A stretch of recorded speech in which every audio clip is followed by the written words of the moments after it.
Hey everyone, this time on Tim Talks Audio, we're going to talk saturation, but not your normal saturation. Hi, if it's your first time here, my name is Tim, I'm a mix engineer, and I'm just here to make things easier for you. Today we're going to be looking at a new plugin from Mixland that brings saturation and compression into the game, but in a way that you're probably not thinking. Let's dive into the DAW.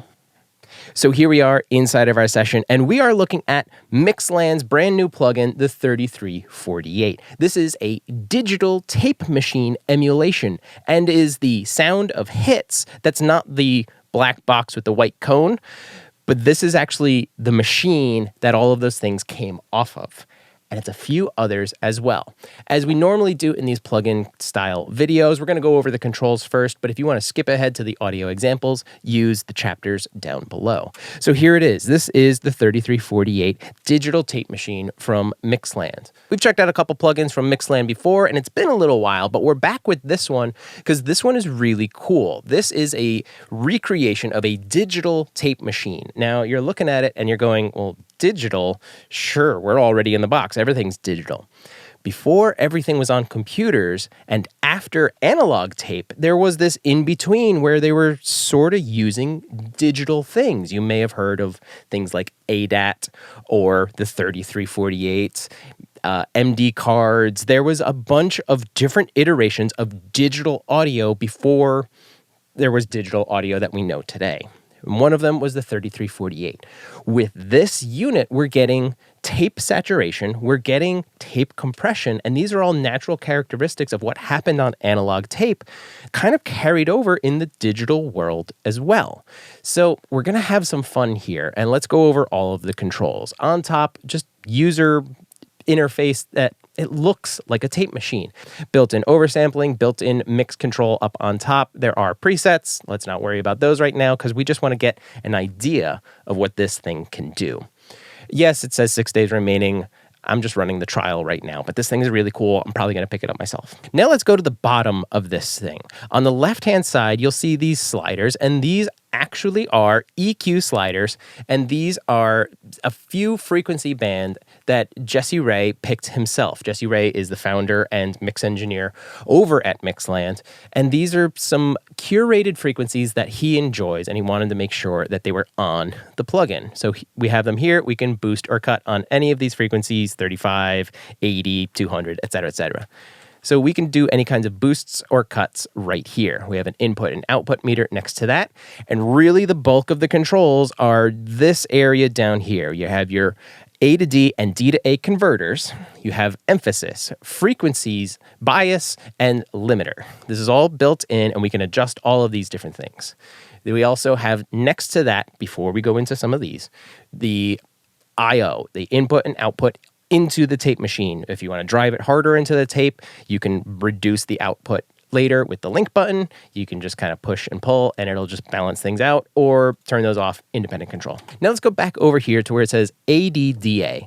If we open this up by clicking on the number, you can actually see that there's a lot of choices in here, and they're different algorithms of different styles of digital tape and digital tape machines that you can kind of go through to see which one suits your source the best. They all have different characteristics, and we're going to highlight those in the audio examples that are coming up.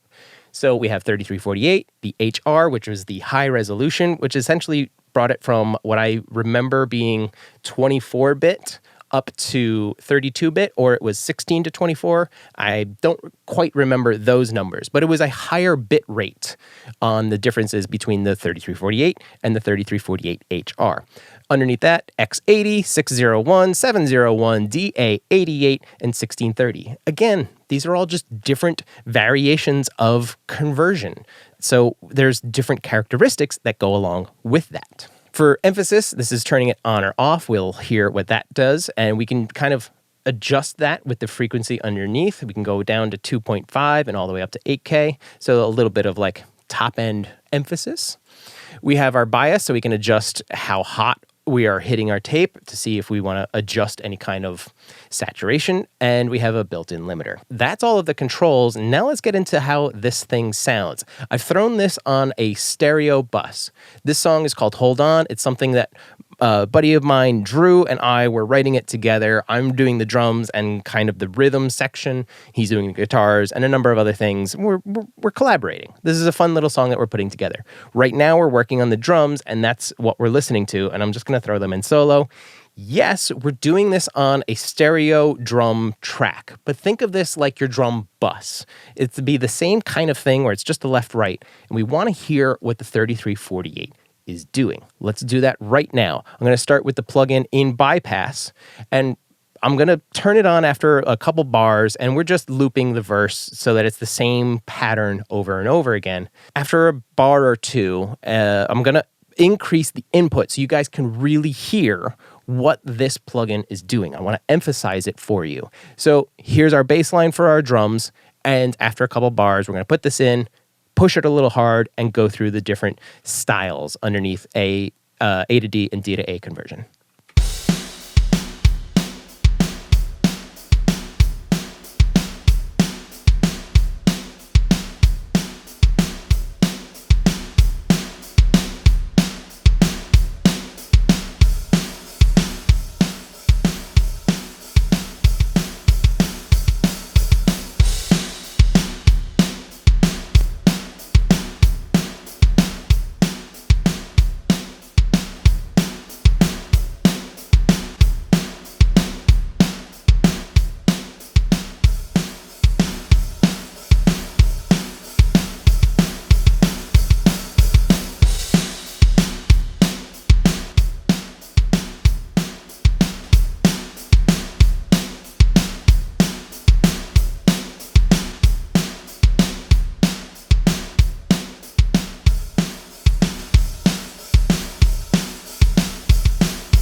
So as you can hear, we are getting a good amount of frequency shifts. Even without driving the input, we are noticing some focus when we just turn the plugin on. And that's kind of a characteristic of digital tape and tape in general, because it naturally has a little bit of saturation and compression, if you drive into it, built in. If you're not driving too hard, it's really subtle, but it's still in there. But as you push a little harder, you get what we kind of like from tape from this plugin, being that analog saturation and tape compression style effect that we have going on. And I was really interested as we were going through the different A to D and D to A converters, how vastly different they actually sound from each other. Even after going from the 3348 to the HR version, there's a pretty substantial difference. I like the 3348 because it's a nice mid push. I don't know if you heard that, but it definitely brought the mids of the drums like right out of the speakers for me. But the X80 was pretty cool too because it added this extra beef and thump that I liked. It wasn't really a thump, but there was definitely some body in the kick drum and the snare that I liked. So, you can play around with your sounds and how you want this to work. So there it is. That is the Mixland 3348, available right now. So if you want to pick this one up, use the link down in the description. I hope you enjoyed this, and it kind of gave you a little bit of insight into tape saturation and compression, especially when it went from analog to digital tape to the digital world we live in now, and how we can use the sound of hits to give us some of the sounds that we know and are accustomed to from the records we grew up on. This is available right now. Like I said earlier, use the link down in the description. If you want to have an active conversation about this, join the Discord. There's also a link down below. And until next time, happy mixing.